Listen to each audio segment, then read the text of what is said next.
এই কলার থোড়ে রয়েছে প্রচুর মানে ভিটামিন এবং শরীরে বিষাক্ত বৃদ্ধি বের করে এবং শরীরের ভিতরে পরিষ্কার করে এবং পেট পরিষ্কার করে। নমস্কার বন্ধুরা, সুন্দরবন ভিলেজ ব্লগে স্বাগত জানিয়ে আজ খুব সুন্দর একটা ছোট্ট ভিডিও নিয়ে আপনাদের সামনে চলে আসলাম। আপনারা ভিডিওটা প্রথম থেকে শেষ পর্যন্ত দেখবেন এবং আপনারা কেমন আছেন, আশা করছি ভালো আছেন। সবার জন্য ভালোবাসা জানিয়ে আমার ভিডিওটা এখান থেকে শুরু করলাম। আর ভিডিও শুরুতে একটা লাইক দিয়ে দেবেন। আমাদের গ্রামের দিকে সুন্দরবনের উপকারিতা এক সবজি রেসিপি নিয়ে চলে আসলাম। এই যে গাছটা দেখতে পাচ্ছেন, এটা হচ্ছে কাঁচকলা গাছ। কাঁচকলাটা আগে আমি দেখিয়েছি আপনাদের। আর এই কাঁচকলা গাছের চুকো বা থোড় আমি বের করে নেব। প্রথমে বলি, দেখুন বন্ধুরা, এই কাঁচকলা গাছ বা যে কোনো কলা গাছ আমাদের অনেক বহু উপকারে লাগে। যেমন এই কলা গাছের গায়ের যে খোসা, এটা আমাদের অনেক পুজো বাড়ি, শ্রাদ্ধ বাড়ি, বিয়ে বাড়ি সব উপকারে আমাদের এই কলা গাছের গায়ের খোসাটা লাগে। এবং উপরের যে পাতা, এই পাতাটা আমরা খাওয়া দাওয়ার কাজেও ব্যবহার করি। এবং এই শুকনো কলা গাছের পাতাগুলো আমরা জ্বালানের ব্যবহার করি। এবং যে কলা গাছটা আমাদের এইটা গ্রামের দিকে খুব চলিত, অনেকে ওষুধের কাজে ব্যবহার করে। এবং কলা গাছের শিকড় এবং কলা গাছ পচে গেলে যে নরম হয়ে যায়, সেইটা অনেকে ওষুধ তৈরি করে। এবং আমিও এই ওষুধটা ব্যবহার করি দাঁতে পোকা তোলার জন্য। এবং থোড়টা, কলা গাছের এই থোড় বের করে নেব।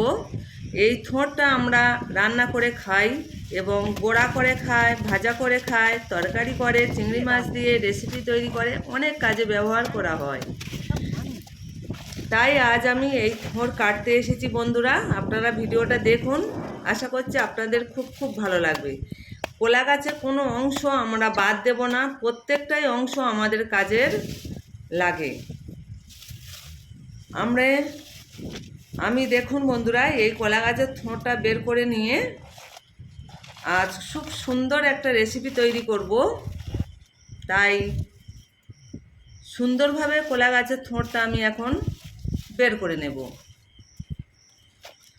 যেসব বন্ধুরা এখনও লাইকটা দেননি, প্লিজ একটা লাইক দিয়ে দিন। আর নতুন বন্ধু, পুরাতন বন্ধু সবাই আমাদের সুন্দরবনের ছোট্ট ভিডিও, অনেক রকমের ভিডিও আছে। আপনারা যদি দেখতে চান, আমার চ্যানেলটা সাবস্ক্রাইব করে আমার পাশে থাকবেন। নিত্য নতুন ভিডিও আপনারা দেখতে পাবেন। আর পুরাতন বন্ধু, নতুন বন্ধু সবাইকে অনেক ভালোবাসা জানাই। সবাই সবসময় সুস্থ থাকবেন এবং পুষ্টিকর খাবার খাবেন, টাটকা। যেমন আমরা পুকুরের মাছ, সবজি, এই যে নানান সবজি আমরা তুলে খাই টাটকা। দেখুন, এই থোড় আমি ছাড়িয়ে নিয়েছি। এবারে থোড়গুলো আমি বাড়িতে নিয়ে যাব। তবে বেশি আপনাদের দেখাচ্ছি না, আমি একটুখানি থোড়ে নিয়েছি গোড়ার দিকে এবং মাঝখানের থোড়। গোড়ার থোড়টা একটু মোটা মতন আর মাঝখানের থোড়টা একটু হালকা সরু। থোড়গুলো আমি খুব সুন্দর করে ধুয়ে পরিষ্কার পরিচ্ছন্ন করে নিয়েছি। এবং যে গায়ের একটা আঁশ থাকে, আঁশটা ছাড়িয়ে দেব। অনেকেই আঁশটা ছাড়ায় না, না ছাড়ালেও চলবে, কোনো ব্যাপার নয়। আঁশটা এবার আমি ছাড়িয়ে দিলাম, দিয়ে ছোট করে কেটে নেব। আপনারা চাইলে এইভাবে আপনারা বাড়িতে থোড় রান্না করে খেতে পারেন। খুব সুন্দর পুষ্টিকর একটা সবজি এবং খাবার। বন্ধুরা, একবার হলেও বাড়িতে ট্রাই করে দেখবেন।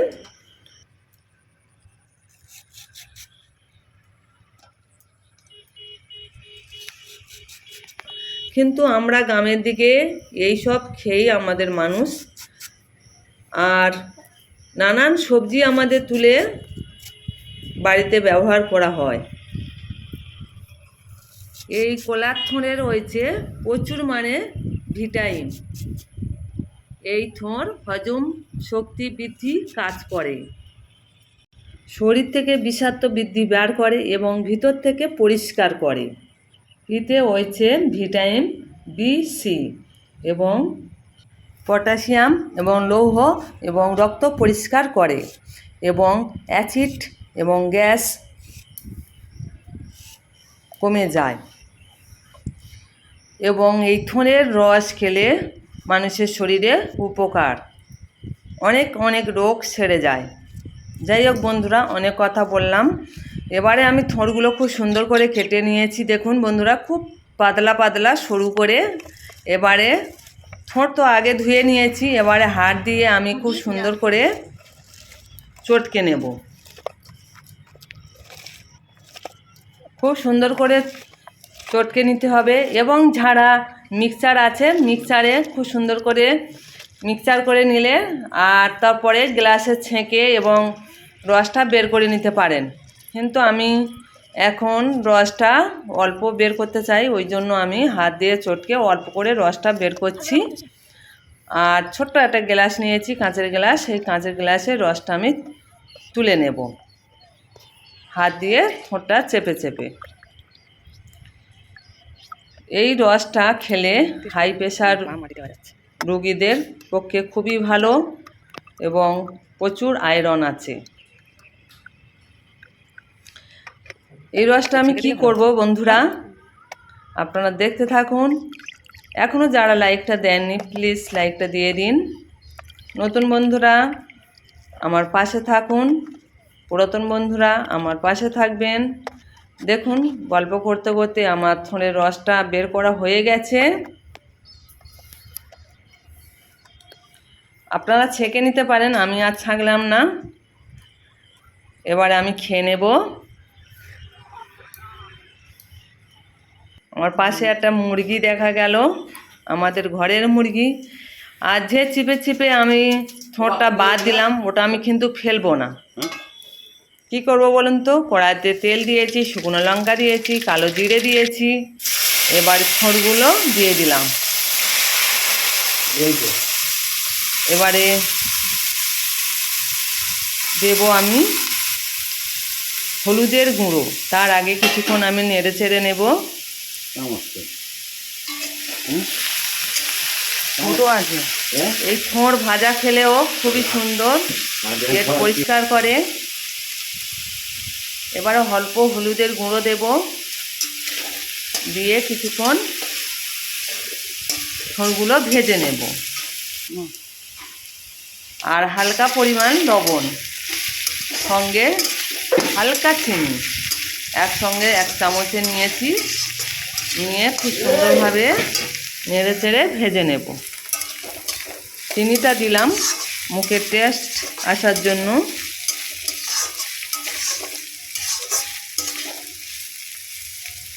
দেখুন বন্ধুরা, আমাদের এখানে প্রায় বাড়িতে এই থোঁড়টা খায়, অনেকেই খায়। থোঁড়, কলার মোচা, ডুমবুর, থালকুল শাক আমাদের মাঠে থেকে তুলে খাওয়া হয়। দেখুন বন্ধুরা, আমার থোঁড়টা খুব সুন্দর করে ভাজা হয়ে গেছে, আর সত্যি খেতেও খুব সুন্দর হয়েছিল। আমি থালার মধ্যে তুলে নিলাম। এতক্ষণ ধৈর্য সহকারে যেসব বন্ধুরা আমার ভিডিওটা দেখেছেন, সবাইকে বলছি অনেক অনেক অনেক অনেক ভালোবাসা রইল। সবাই ভালো থাকবেন, সুস্থ থাকবেন। টাটা।